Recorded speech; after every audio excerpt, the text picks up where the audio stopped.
ऐसा अगर आपने ठान लिया कि 8 बजे से पहले कुछ नहीं खाना है, शाम के 6 बजे कुछ भी नहीं खाना है, पानी पी सकते हैं, ग्रीन टी पी सकते हैं, उसके अलावा कुछ नहीं।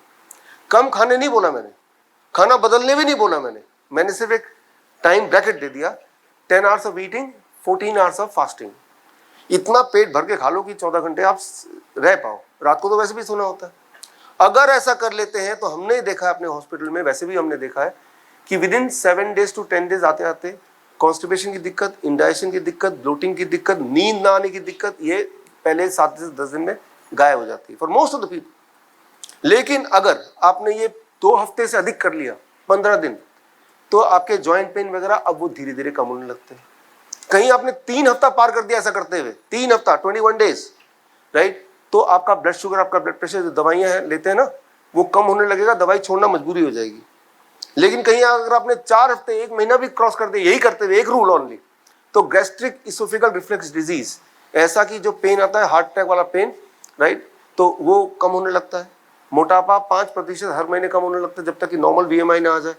तो ये है टाइम एज मेडिसिन। सिर्फ एक बदलाव, चाहे बीमारी कुछ भी हो, एक बदलाव। तो मैं आपको उदाहरण ये दे रहा हूं कि हमारे बॉडी का निर्धारित एक टाइमिंग है, वो टाइमिंग अगर मैं डिस्टर्ब कर दूं तो ऑर्गन फेल हो जाएगा, उस टाइमिंग को रीसेट कर दूं तो फेल्ड ऑर्गन ठीक हो जाएगा। रीसेट कैसे करना है?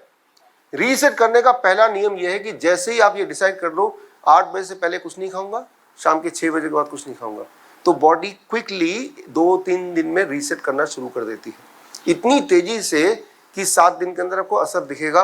नींद आने लगेगी, कॉन्स्टिपेशन गायब हो गया, ब्लोटिंग गायब हो गई, 15 दिन में आपका जॉइंट पेन गायब होने लगा, 15 दिन के बाद 21 दिन आते आते आपका बीपी शुगर नॉर्मल होने लगा, 1 महीना आते आते आपका वेट नॉर्मल होने, एनर्जी बढ़ गई।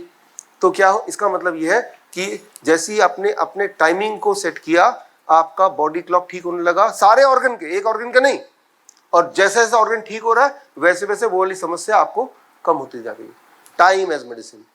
तो अगला है फूड एज मेडिसिन, जो हम टाइम के साथ जोड़ देते हैं, टाइम के साथ हम जोड़ते हैं फूड एज मेडिसिन।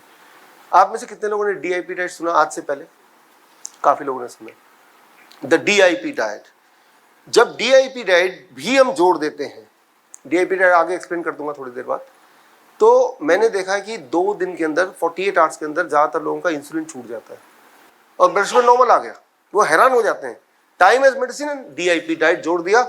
जो 20 साल से दवाई ले रहा था, 10 साल से इंसुलिन ले रहा था, 2 दिन के अंदर उसका बॉडी ने ऐसा रिवर्ट किया कि उसकी इंसुलिन छूट गई, ब्लड शुगर नॉर्मल पे आ गई, और तीसरे दिन तक ब्लड प्रेशर नॉर्मल में आ गया, ब्लड प्रेशर की दवाई छूट गई with in the 3rd day, 3 days के अंदर। लेकिन DIP डाइट 3 दिन के लिए तो करना नहीं, आगे भी करना है, राइट। आगे अगर 1 महीने तक करेंगे तो एंजाइना पेन है वो गायब होने लगता है। ओबेसिटी जो है 10% वेट रिड्यूस होता है, अगर 100 kg का आदमी 90 kg का रह जाएगा, फिर अगले महीने 5% और रिड्यूस होगा तेजी से। अगर आपने 2 महीने तक किया तो थायराइड की दवाई छोड़नी मजबूरी हो जाएगी, थायराइड आपका नॉर्मल हो जाएगा। अगर आपने 3 महीने किया तो चश्मे आप में से जितने लोगों ने पहना, चश्मों का साइज या तो कम करना पड़ेगा या चश्मा छोड़ना पड़ेगा, ग्लूकोमा, कैटरैक्ट, ये सब 3 महीना। Time as medicine and food as medicine, right. लेकिन अगर आपने 6 महीने तक किया तो कैंसर, डायग्नोसिस के हिसाब से नहीं, हमारे हिसाब से जो कैंसर है वो ठीक हो जाता है, अस्थमा के पेशेंट का जो इनहेलर है वो छूट जाता है, अर्थराइटिस के बॉडी पेन सारे गायब हो जाते हैं, टोटली फ्री, राइट। 8 महीने तक करेंगे तो किडनी फेलियर, लिवर डिजीज, जो हमारे हिसाब से जो मैंने डायग्नोस्टिक बताया, पैरामीटर, सूजन वगैरह, वो गायब हो जाता है।